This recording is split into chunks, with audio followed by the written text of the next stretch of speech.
Така, студентски град сме. Пак показвам новото зареждане.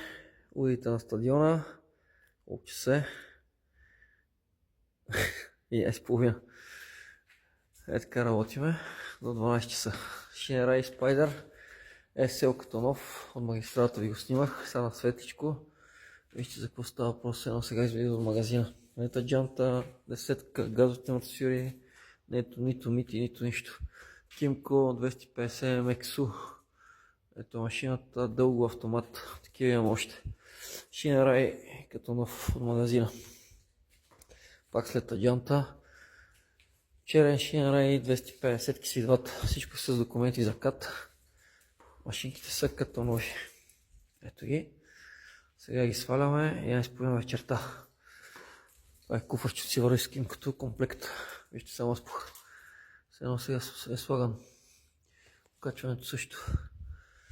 Чисто нови машини. На добри пари. Играт сме, продължава промоцията 50 куби КТВ, подарък към всяка една машина, закупена от нас. Всяка една машина с документи за КТ и се кара с Б категория.